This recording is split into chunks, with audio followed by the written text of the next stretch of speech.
automation and cybersecurity. So, with us we have Algis Kibirkstis, Silvana Tomic-Rotim, Andro Kull, George Ataya, and Adeoin Odonfa. And I'm sorry if I mispronounced anything there. So, starting out, I would like for the panelists to give their view on this problem based upon their experiences and their market, and of course their own personal views. And also a very short introduction to who they are, so to speak, in general terms. So if we start here with George from this side, if it's okay? Thank you, it's a pleasure, absolutely. On that topic, I mentioned a few words what I do. I'm a professor at Solvay Brussels School of Economics and Management, where I brought in 20 years ago education in IT management that became information security management, that became data protection management after the GDPR, and we are starting in January the blockchain education. And education evolved. I have been also involved in the development of cybersecurity and information security credentials. I'm one of the authors of the body of knowledge for the CISM, Certified Information Security Manager, and the CGIT, Certified in Governance of Enterprise IT, and we used to be one of the first speakers lecture on CISSP in the 2000 period. All that to say that in my career I have had a lot of opportunities to look at the domains of competence, what is needed, what is required for what type of activity. We are recently launching a domain, an assessment. Hopefully, I was hoping to have it available today, but it's not available today. So should you be interested, you connect to me on LinkedIn and I'll send it to you. It will be an assessment that will allow everybody to evaluate his or her own ADN, if I may say, in up to 1,000 domains of competence required for the different activities for cybersecurity. We structure them into 60 job descriptions and something like 1,000 tasks that are required.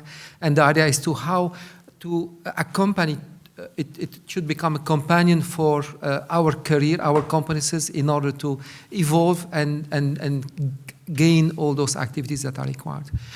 All that to say that it's a major issue today. I remember when we started, I'm a co-founder of the Belgian Cybersecurity Coalition, grouping the academic sector, private sector, and public sector. And we were looking at that time, what are the skills, what are the educations that exist?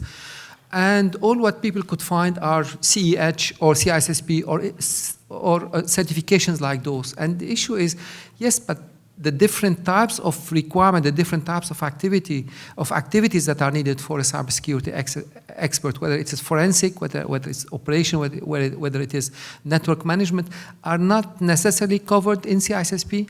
And if we have in front of us a candidate who has a CISSP, does it mean that he is solid enough, capable enough to manage the area, for example, of network management? Probably this is the chapter that he or she didn't succeed very well. So it's quite important, in my opinion, to identify what are those skills that are needed for a specific job and what are those requirements for that skill. I invite you to go to lll.digital, lifelonglearning.digital, and soon you will be seeing there some of what we are developing in that domain. To finish, I want to mention that the Belgian Federation of Digital Enterprises has identified that nothing but in Belgium we have a huge shortage of people. Obviously, everybody knows that in cybersecurity and IT management, in data protection experts. However, if we continue today without training, reskilling all that workforce, large percentage of people will be losing their jobs. So there is a need for almost every single person to reskill in up to 10 to 15 domains of knowledge in order to keep their job or to continue to be active. So I think there is a huge issue in relation to skills management and skill requirements. Thank you so much. Silvana, would you like to continue, please? Yes, my name is Silvana. I'm coming from Croatia. I have a consulting company for more than 20 years. And actually, I'm specialized in information security. I'm CISA and lead auditor, lead implementer for information security, cybersecurity manager. My background is IT, and usually when we are talking about the best position for cybersecurity, more according to the researches, more than 80% of people, cybersecurity experts, has IT background. But for the beginning, I would like to ask you, how many of you consider yourself as a cybersecurity experts? As cybersecurity expert? Yeah. Yes, but as my colleague said, there are different areas of expertise. So it doesn't matter what area of expertise, but how many of you, because I'm sure that there are a lot of experts here for cybersecurity and for information security, for GDPR, or something like that. So I'm sure that not one or two people, how many hands I saw? Only one? Anyone? Okay. My colleague mentioned the CISSP as one important certificate for cybersecurity experts. And really, according to some researches, I have these results of these researches. They mentioned that that's the most important certificate, CISP. Even 45% of respondents said that's the most important. How many of you has this CISSP certificate?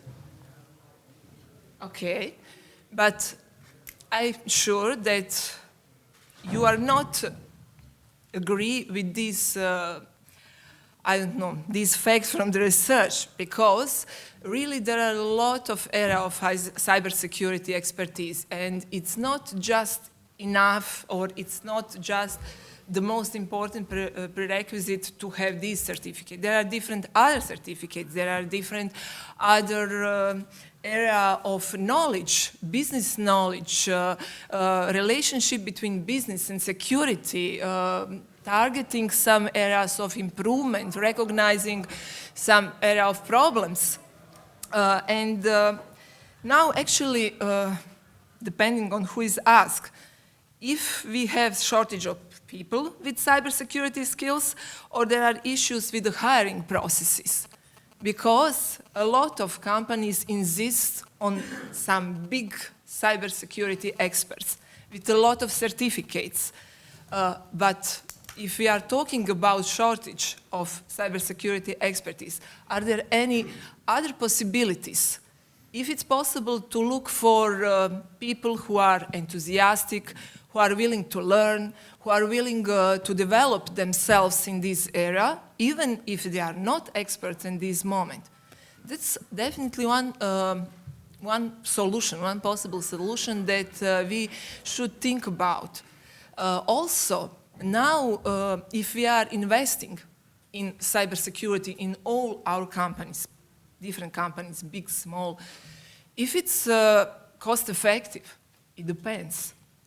Sometimes it's very, very, I don't know, high cost, time consuming to implement cybersecurity expertise in your own company.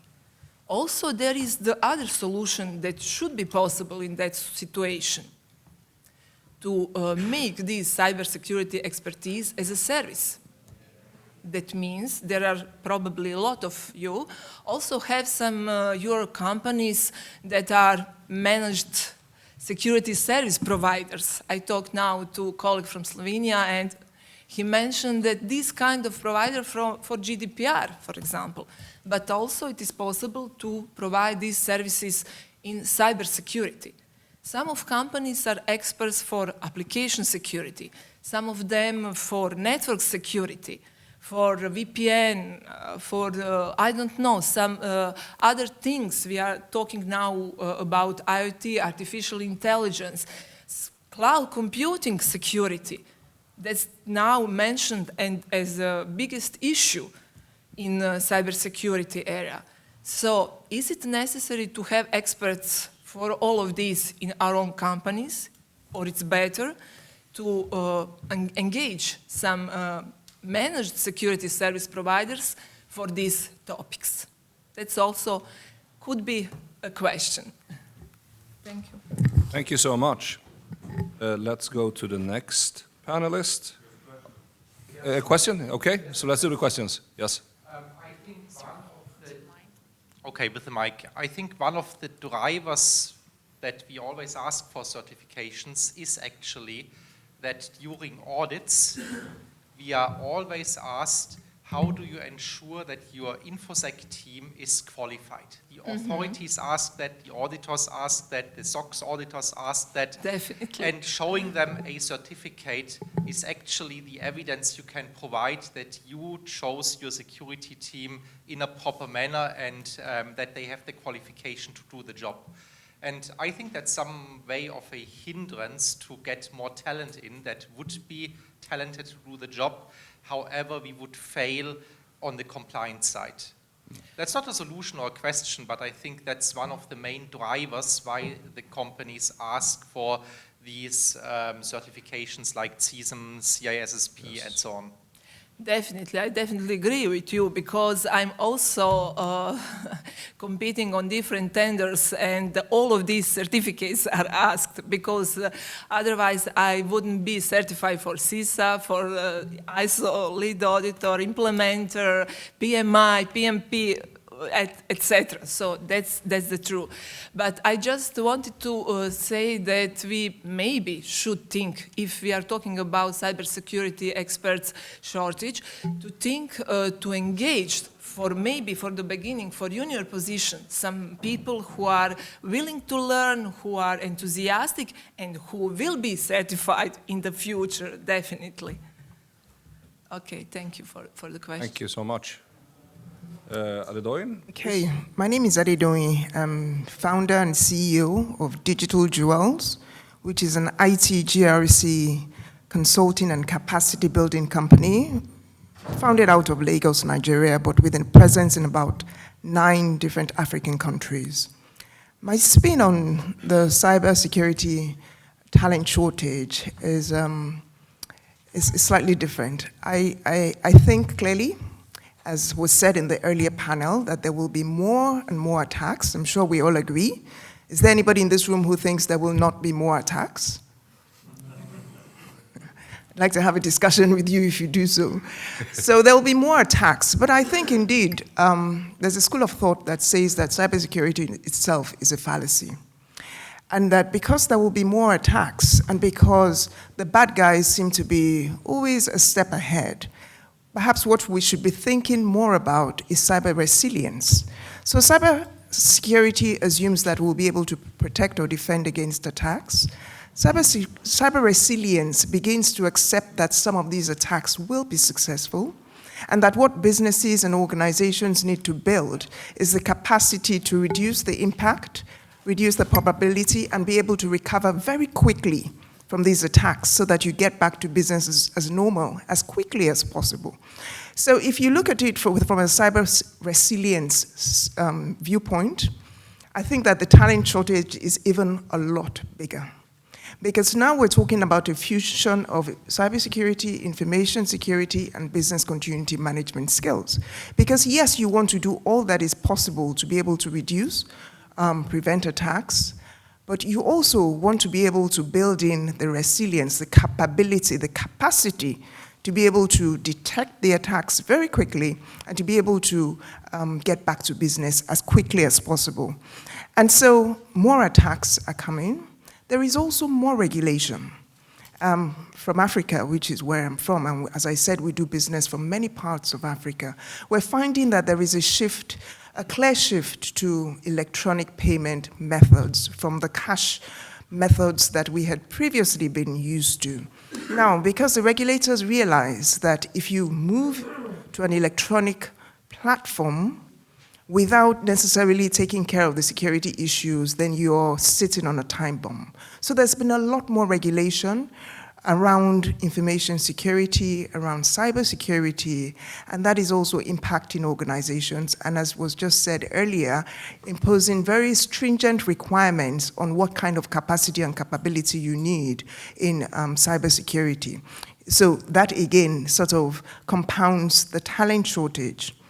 The other thing about the skill shortage, the talent shortage, is also the fact that these skills are very short-lived because technology is changing so quickly, and because indeed the attack vectors and the nature of the attacks are constantly changing. You know, somebody who thought they were on top of their game 5 years ago and who hasn't done anything to improve their skill set is clearly behind. Not even 5 years ago, I'd say last year. And so these skill sets are very short-lived if there is not a continuous effort to train and retrain and improve them. That obviously requires more investment. There is also, to compound this, a tendency of those people or those experts in this field to want to work in a freelance mode. So we see a lot of them start off maybe with some organizational experience, and after a very short time, they want to work in a freelance mode. Now, that is not necessarily a good or a bad thing. The issue is, are we prepared to cope with this? You know, how do I, as somebody who leads an organization, how am I able to validate the skill set of somebody who's working in a freelance mode? Especially if that person does not necessarily have some of these certifications that we're talking about to validate their knowledge, but they have the capability, they have the know-how. So the whole freelance space and the short-lived nature of the skills again throws, you know, a different spin in this whole mix. You know, so in my view, the cybersecurity, or should I call it the cyber resilience talent shortage, is very, very real. There are many things that I'm sure the panel will discuss. We have some ideas as well to be able to address it, but it is one that if we don't address critically and strategically, I think the emphasis for me is strategically, we're going to really find that we're in a very bad place. I'll stop there for now. Thank you. Thank you so much. Algis, please. Yes, hi. My name is Algis Kibergstis. I'm from Montreal, Canada. So perspective that I see with respect to the shortage of cybersecurity talent is that it isn't good. Unless you're an employee or unless you're a contractor, in that case it's very good because rates are going up. The challenge is for the organizations who are poaching people from one organization to another, or paying ever-increasing rates. And this is basically a tendency over the last, I would say, couple of years now, where rates went up originally for employees, and significantly. We're talking about 20, 30%, and now it's creeping up for contractors as well. So good for them, not so good for organizations. And the way I see it is because, well, the demand is increasing. The threats are ever growing, they happen more frequently, and there are more and more targets and more vulnerable targets. Expectations are also growing from the organizations because they believe, you know, that the staff that they have on hand will keep up to this ever-growing landscape. You know, so, oh, well, you do cybersecurity, so here's IoT, or here's big data, or here's 5G telephony, go, and you're supposed to be able to keep up. Right, as was mentioned just now. But at the same time, at least in my corner of the world, the candidate pool is decreasing.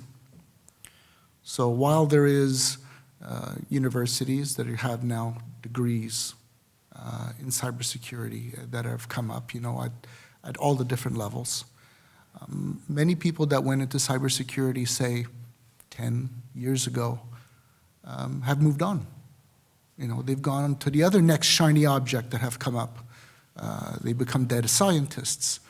They go in DevSecOps. They become privacy managers. And it's fully understandable because those needs are growing even faster, and people that have learned to learn are able to use that talent to be able to develop and move into those new fields. So the demand is increasing. The skill set is, the organization demanded the skills increasing. The pool has decreased, at least in my part of the world, so what do you do? So, CISSP was brought up a few times already. I'm a trainer for CISSP. It's considered a gold standard, but it is a baseline.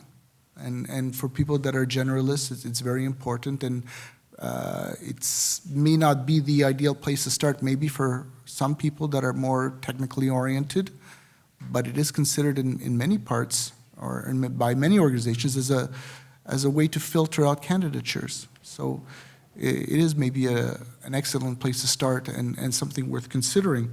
But so are the specializations, and the certification is definitely a way to go after it. So we've got education, the academic field, right, that are pumping out graduates. We've got self-starters that are, or people encouraged to organizations or getting through regulatory pressures to be able to check off that checkbox that says your staff has to be certified. So, there's that avenue that's being explored.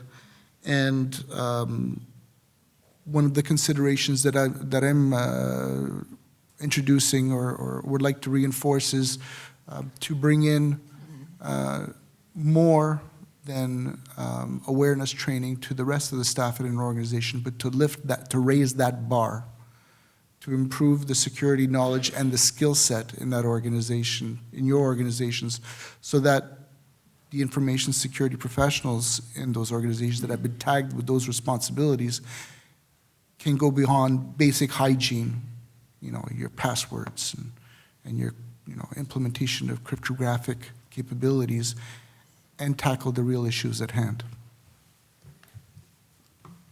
Thank you so much, Algis. Andro, please, would you like to continue? Hello, my name is Andro. For introduction, actually, I'm trying to deal with this shortage issue actually every day. So I have my small consulting firm providing PCB courses whenever possible. And I have also a role with the biggest technical university in Estonia. So try to teach cybersecurity for master students. And to do it, I try to use around 20 years of field experience gathered from financial sector, energy sector, public sector. So this is actually my approach. And as I'm from Estonia, somebody knows where it is? Yes? Yes? Okay. Quite a many. In this cybersecurity field, at least I think Estonia had some reputation. This is what I'm trying to use every day. So I have went through the assessment, and Estonia was ranked as #1 in National Cybersecurity Index. So every time I'm talking about the cybersecurity, I try to rely on the best practices which are happening every day in Estonia already. So this is pretty much my approach, but do you also know what is the amount of people live in Estonia? 1 million, yeah. This roughly 1 million, and I can say that the biggest issue for small countries is that we don't have enough people, and this is not only the question about the cybersecurity shortage, but more like how to find good people, good teachers, because the cybersecurity field is going so broad. And if we have only 1 million, we have only few top-level specialists, and if they are gone, we have big holes. So we are trying to deal with this issue also. So thank you. Yes, please. But Estonia is a study case for us in governance with blockchain, isn't it? Yep, I can say that in Estonia we have some brilliant persons, but if they are leaving, it's really hard to find another persons. Yeah. Thank you so much. I mean, it's obvious that there are no silver bullet solutions, but if we were to look at this together within the panel, and possibly with the help of the audience as well, is there any specific trades or specific experience or competence which you feel is more important or more crucial to the market right now? You've been talking a lot about certification and academical skills, but from a more, let's say, from a practitioner's perspective, from a hands-on perspective, to be able to really deliver as a cybersecurity professional, what are the typical trades or competencies or experiences you see as important to really, how shall I say, add value and be able to deliver supporting an organization? Is it the technician, or is it the more senior person, so to speak, or what's the how shall I say, the critical or pivotal competence organizations need, as you see it, in order to be successful? Any views? Yeah. Yes. Well, I would like to mention 3 elements. One of them is, management and technical. We need both of them. While for a long time we have been focusing on one and forgetting the other, I think it is essential that we ensure that managerial skills exist, that those managerial skills that I would like to call governance of information security exist, and start by doing risk assessment, adequate risk assessment. Information security is not technology, is not gadgets, is not short sleeve and run on the problem until it is resolved. It is management of expectations, management of risks. So that's one aspect that I would like to mention, which is comparison between the management or balance between management and technical. Another domain that, in my opinion, is essential is that we have been securing for 30 years infrastructure and network, and we forgot a small detail that is application, and today more and more mobile application. In 2005, with one partner, Johan Peters, we created secure application development courses. So once a year, we have people coming from all over the world to Belgium to listen to world experts in secure application, secapdev.org if you wish. Why is it important? Because secure application is essential. It's the layer 7 if you wish. How can we afford not having our application secured, knowing that it's very sensitive and knowing that it is not very easy? The last trait that I would like to mention is related to the NIST. We don't talk enough about the NIST framework, the wonderful framework of 2014 that has been reviewed in 2017, that is called Critical Infrastructure, Cybersecurity Framework for Critical Infrastructure.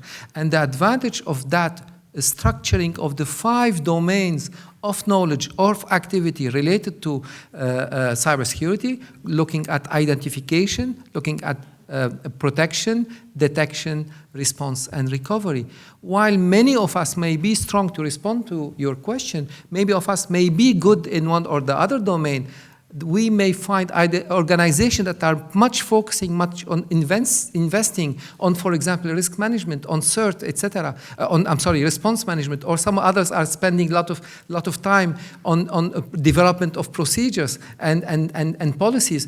Well, how good are we not only in protection, not only in identification, risk management, but also in detection, etc. So it is essential, in my opinion, that every single organization identifies in that skill set, in that skill map of those 5 domains and the subdomains, more than 50 subdomains, where are we and where are we not, and what skills do we miss? And again, those skills are internal or external. I used to be auditor. I started my career as IT and information security auditor. I think it's fake to try to find internal people, because as we mentioned earlier, we don't need all those internal skills in-house every day.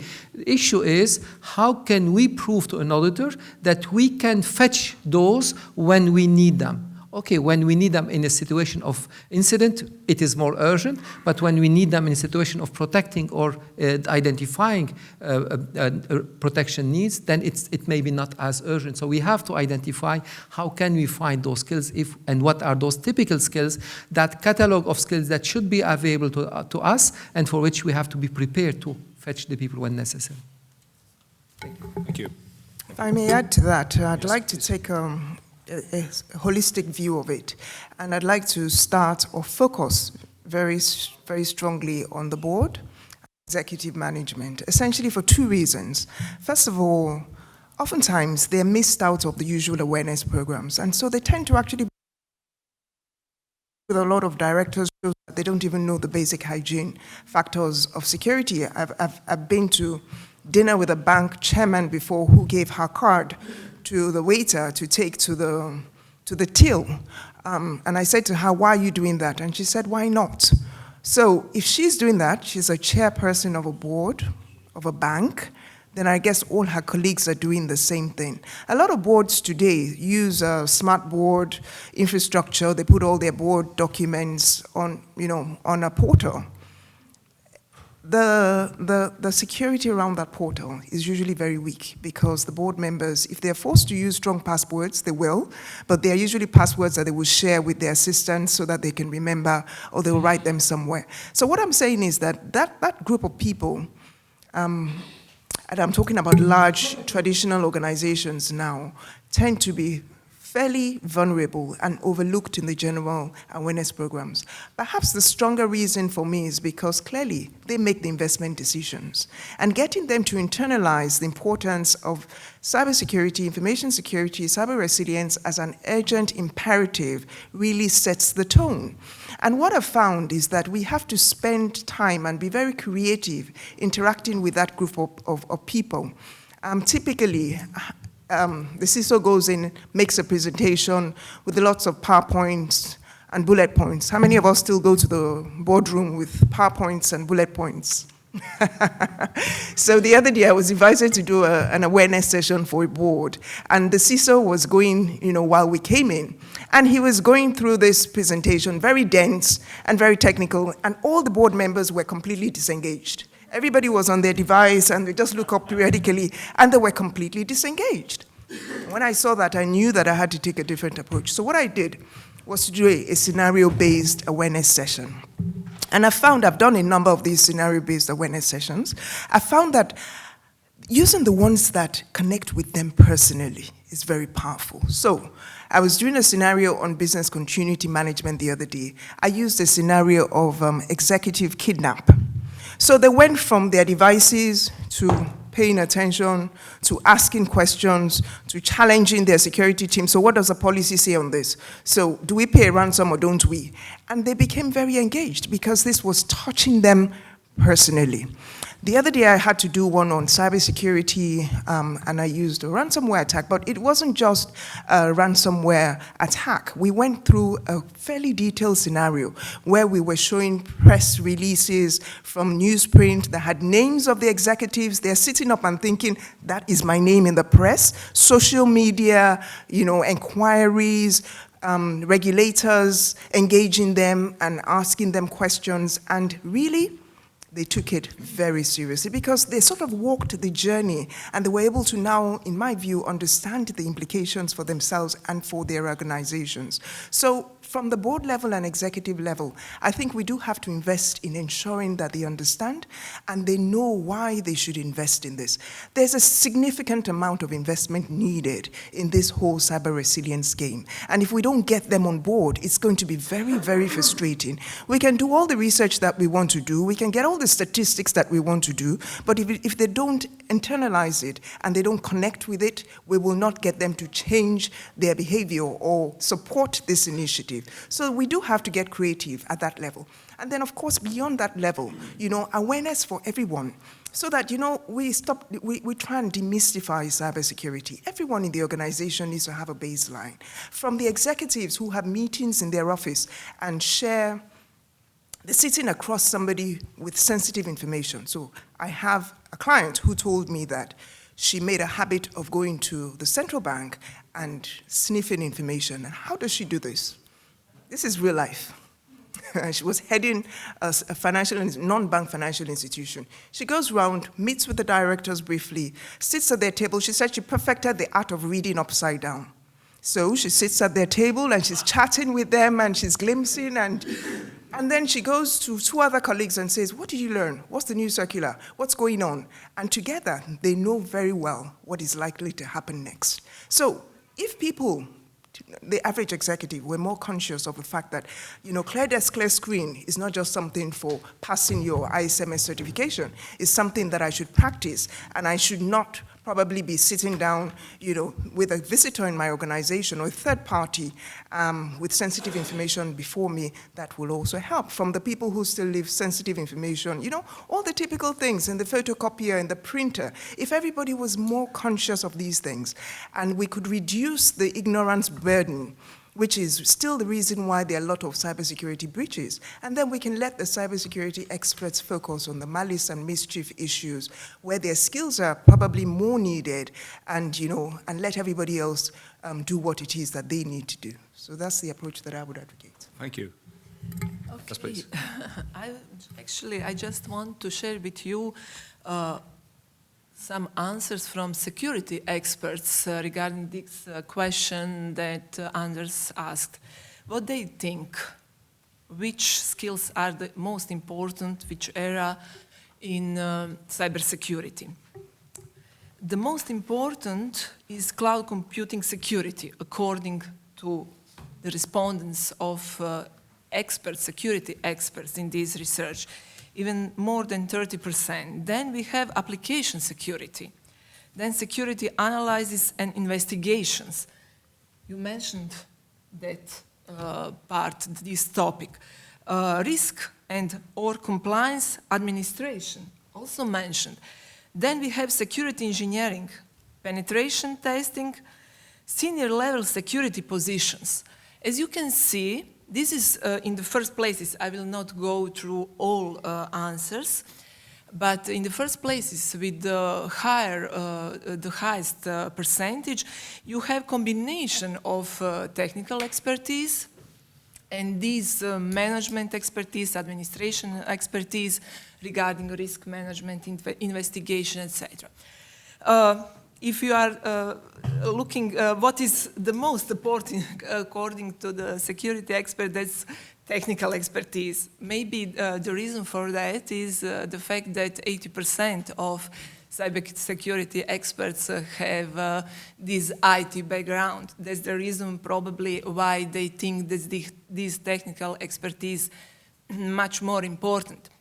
But I think that it's not all of these areas are very important, and all of these areas actually covers, if we make some, I don't know, map with NIST domains, we can recognize that all of these areas are very important, and some of them are experts, maybe more technical, some people are more concentrated on this managerial experience and activities.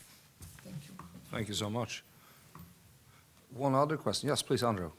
Yeah, maybe from my side, I actually see that this is the clear benefit if you are going to the cybersecurity management side. And one opportunity there is to actually discuss the integrated management systems. So we already hear that we have different roles, different positions. So let's try to integrate so that risk manager is able to discuss security issues with security manager. And security manager is a friend of incident manager. And incident manager actually has clear communication line with business continuity manager. This is the integration from management side, and for more technical side, I definitely think that the approach should be not some traditional training, but more rely on hands-on exercising for cybersecurity. And this is the same that technology is changing so quickly that exercising possibly gives the better results than traditional methods. If I could just add to that, I find that fully agreed that, to reach out to people outside of the technical realm, outside of the IT realm, the engineering realm. It's more of a push activity, and whatever buttons you need to press, awareness sessions, the 4-minute walk, bringing, an upper manager from one meeting to the next, and just planting seeds and raising awareness at that level is critical. And as for the IT and the engineering people, generally what I've seen is you don't really have to do much. They'll come to you and they'll say, oh yeah, blockchain, oh yeah, IoT, oh yeah, big data. And then you just collect that, and then you just fill in the knowledge gaps where needed, or these people will fill them in themselves.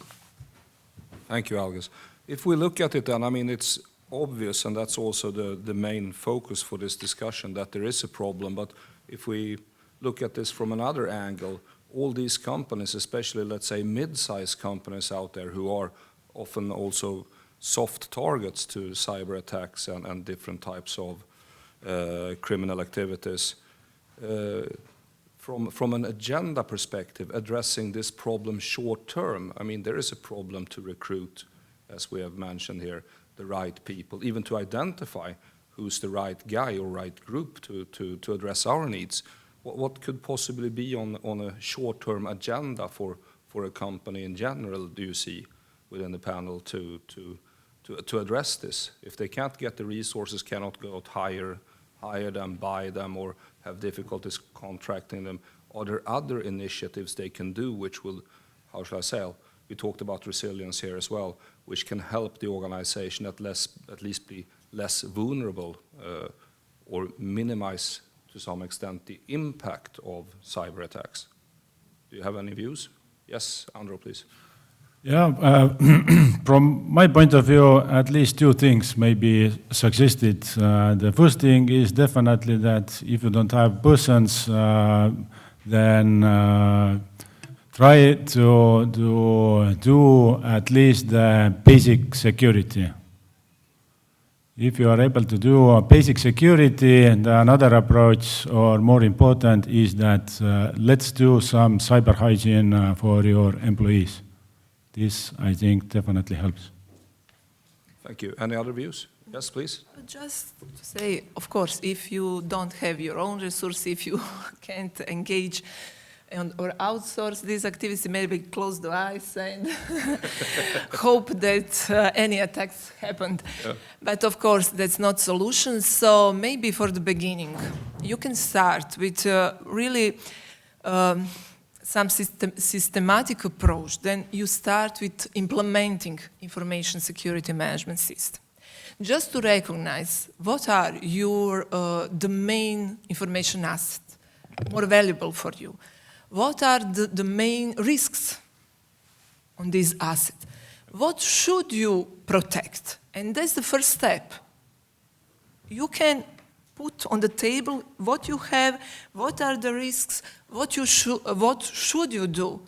And then even it's easier to engage someone, to say, okay, my network is bad, we approach the network without VPN, we don't have any security protocols or something like that. But in that situation, I know I need networking experts. And then I can engage someone specific for that problem.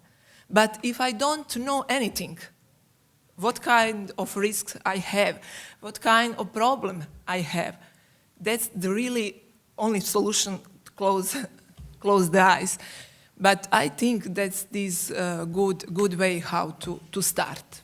Yeah. Thank you so much. I would like to add on what Silvana is saying, and I agree very much with you. And in my observation of many organizations, I see always organizations focusing on some skills. And by definition, those are, or by coincidence, those are the skills where they are already confident and where they have some knowledge. So typically, they have a blind eye to those skills and those domains that they don't have any knowledge.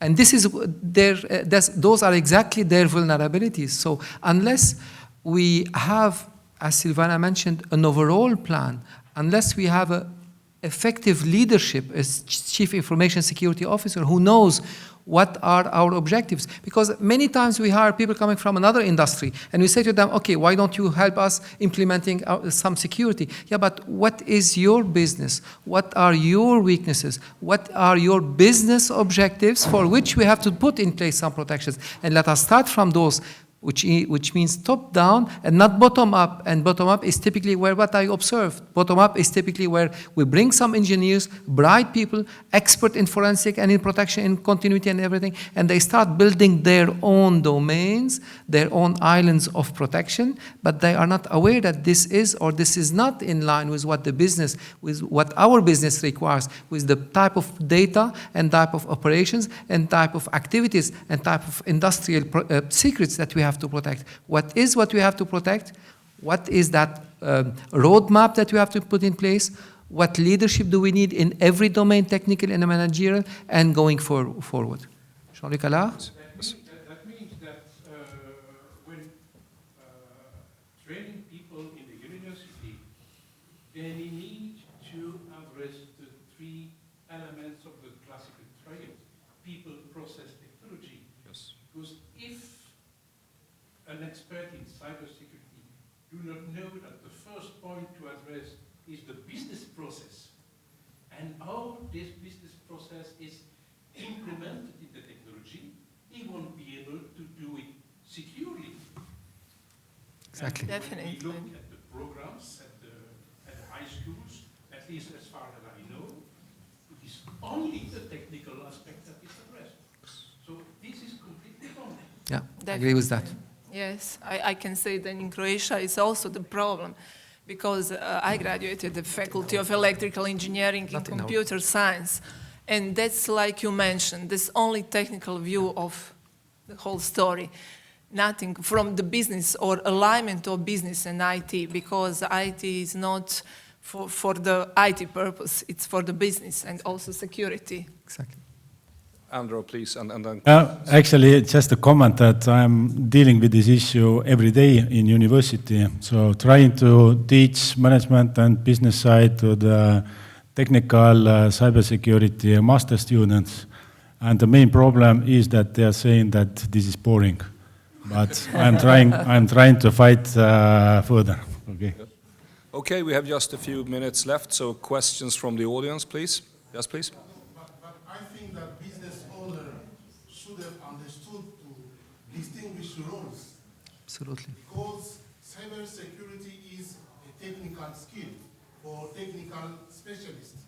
So when you want to align business objective, IT to business objective, I know that there is another position, let's say, people like Seizem of Isaac can be playing that role. So to make both meet security skills, technical skills, and business objectives. I'm not sure that by hiring that cyber security specialist, that one is going to help the business to help the business meet their goals. So there should be someone between management and technical specialists so that they can go together toward the business objective. I have to see, as a moderator and as a practitioner, I completely agree. The problem I see in many cases, and in caveats, so to speak, but just to make an example, the problem in many cases is that the role of the CISO or CSO, etc., especially in a smaller or mid-sized organization, today, if it's supposed to be effective, has also become more operational. And unfortunately, many people in that role have been away from operations so long, so that they have a hard time interfacing in the way you're presenting, I think. It's not always the case, but we see this from time to time. So, but otherwise, I agree. There needs to be that type of function within the organization, which can translate and communicate. If I may just add to that, I think also it helps, in my view, it helps the technical security person to have some understanding of the business in which you're in. Because just from the point of view of where are the digital crown jewels in this organization? Where are the most valuable assets? If you are in the health industry, it's different from if you're in the financial services industry. So I don't think that, and I don't think it's advisable for the cybersecurity expert to wear a completely 100% technical hat and say, I don't really need to know about the business. At the end of the day, you're there because of the business. So you do have to learn something about the business, and you have to align your security approaches to what is relevant to the business. And I agree, they don't teach us that in school when you study anything technical. And that is why, in my view, a lot of technical people, if you're in an organization, struggle to move up the ladder because you don't have those baseline skills to help you understand the business. However, I haven't realized that as a problem. I think everybody has to take it upon themselves to get that knowledge. Just as we would, as technical experts, pursue technical certifications, we should also have an interest in what is going on in the business world or in our industry to make our skills a bit more relevant and robust and to speak the language of the business. I think that is very important. If you are talking to executives and all you're speaking is technical language, they will shut down on you because business executives don't like to say they don't know. So they won't say they don't know, they will nod and say, oh, very interesting, and they'll walk away and you will never get your requests approved. So if you want to get them approved and you want their support, then you've got to understand their language and align your own approaches to their own requirements. If I may, just quickly, one of the tactics that I've found to be quite useful is if there's a particular weakness or vulnerability or business need to address, to try to find the person that is in your typical RACI chart, the responsible and ideally the accountable person, and either directly or indirectly to someone, and to raise the awareness to that individual as has been communicated. And then once you plant that seed, and you reach the person in the language that they need to hear it, then they can turn around and say, oh, well, do we have someone covering this aspect? And they say, oh, well, actually, no. And then you can start dealing with how to fill in that gap in the knowledge base or in the talent base inside the organization to reach the person that is closest to the purse strings, the one that needs to have that warm and fuzzy feeling that everything is okay. And until we reach that person, while we're stuck in the IT realm, we may not be reaching the person who actually has that openness, that awareness, and that need to address that pain point. Thank you. One more question from Jean-Luc Allard. Just a compliment. I have been educated as an engineer more than 40 years ago, probably the old style. But even if we had more than 95% of the lectures in the technology side, we have to understand what the requirements were of the client, because we were trained to build a solution that meets clients' requirements. So we need to ask it, because we need to know what they want to achieve and how they want to do it. And we will find a technical solution that meets those requirements and see, with our knowledge, knowing what the risks are, what the threats are, to build a secure solution. But forgetting the business, the request of the business is the wrong way, and we cannot expect that the business manager come to the technical guy, say, that is what I need. No way. No. So we need at least someone in between that can match both worlds. You can go to the board of director, and if you go with the technical issues or with the security issues, you will be thrown away. Yeah. You must speak business with those people. Yeah. Yes, actually, like in software engineering, we have business analysis, we have here security analysis. That's the role. Okay, thank you so much. We have 3 more people, I think, who put up their hands, so let's start up front here. Yes, please. First of all, thank you very much for this good insight. As this session, we were discussing about how to solve cybersecurity talent shortage. So, as we know that this this is a very dry subject, and it is a kind of a subject which is based on a fear. If something goes wrong on one day, for that we have to be ready. So what should be the motivation for the new upcoming generation and within the organization, the key motivation factor to motivate people and join this challenge? Learning is a thing, knowledge is a thing which is transferable. If one knows something, other can also know. But the motivation is the lack, which I feel as an information security work. So this is my question. What should be the good motivation to attract more and more talent?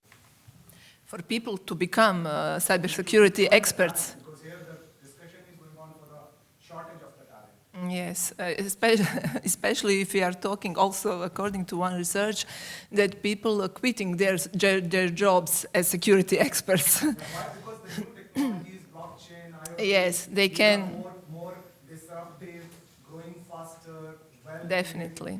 than cybersecurity professional. That's the reason why they quit, and because they can follow and they can face with all these challenges and changes in technology, and they scared that something going wrong, because if we have attack or something like that, they will be guilty for that. That's the problem. But I think that should be motivated, especially for young people, to learn new things, to every day follow some new technologies, learning, taking care about that. I think that learning may be.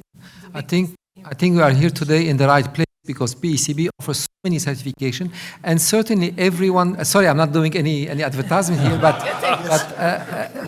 there is certainly something that is attractive to those students getting out of school, or those people who would like to reorient, if I may say, their career.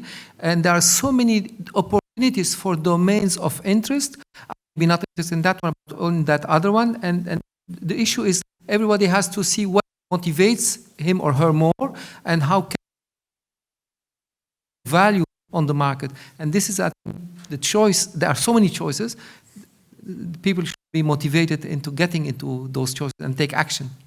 Yeah. Andrew, and then Christer, then Henri, and then, sorry, I don't know your name in the back. Okay, only 3 words from my side. I think the cybersecurity has to be interesting. It has to be important. And the last thing also, quite practical in Estonia, is that start as early as possible. So in Estonia, it's quite common that cybersecurity is put to the program of kindergarten. So this may be one issue. Yeah. Okay, Christer, please, did you have a comment or question? About that, how to close the gap between security and business.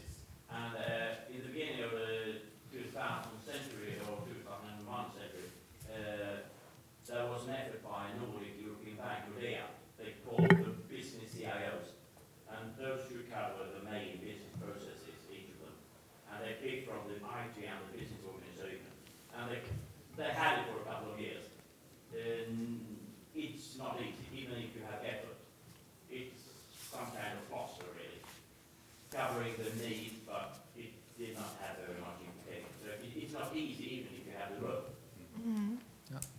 Okay, Henri, please. Yeah, just a little bit more concerning this business technical issue. Security is a survival matter for enterprises, so it's a management matter. No discussion.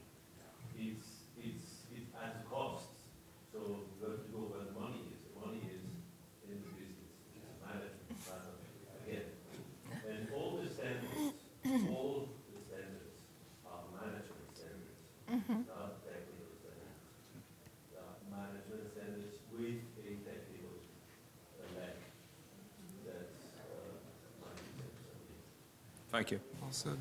Yes, please. Yeah, I just wanted to say, being one of the obvious people around. Thank you. Who is under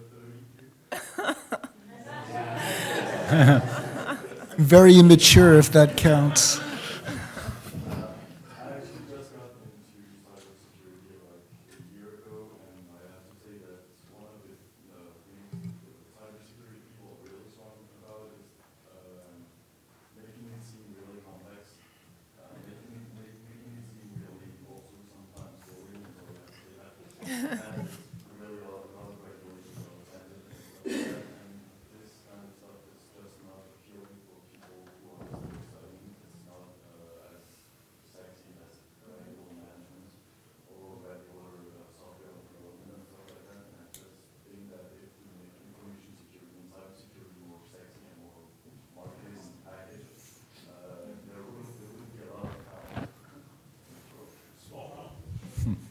Thank you. Mike, please. I'm graduating from ECD University this semester, and the technical cybersecurity touch, it takes the business, very much so, and then the other part of the MBA, of course, is the business management systems, within the processes. But I'm finding that when I look to schools, although I chose BCD, I've got many schools offering the combination of the business and the technical together in the programs. I've spoken at many universities for students that are coming in, at least in the States, coming in for the technical programs, talking to them about the cybersecurity, the business side of it, and combining it. So I am seeing that for the younger people taking the degrees, that it is coming in together. And, myself was doing, I already had an MBA, but it wasn't taking the combination together. So I said, let me take the two, combine. And I think that that's become out of all the universities I looked at, I didn't choose BCD because it was PECD, I chose it was the best program. But I'm finding that a lot of universities now are combining that. A lot of the schools, curriculum, are combining it. And I think that the thing is, a lot of them, their firms weren't aware of it. So they're coming from this background that has diversity. But when they're coming into the corporations are thinking about what they studied and are aware that they can utilize both these skills. So perhaps one of the things to do is to interview the new people that they're hiring and ask a little better questions about where are your skill sets and be able to have them work with their peers who don't have it. It's just a suggestion. Thank you so much. I think that we need to wrap it up here because it's been a very interesting discussion with great contributions both from the audience and the panelists. So thank you so much for this, everybody. Any last words from the panelists? Thank you, Andres, for that moderation. Thank you. Yeah.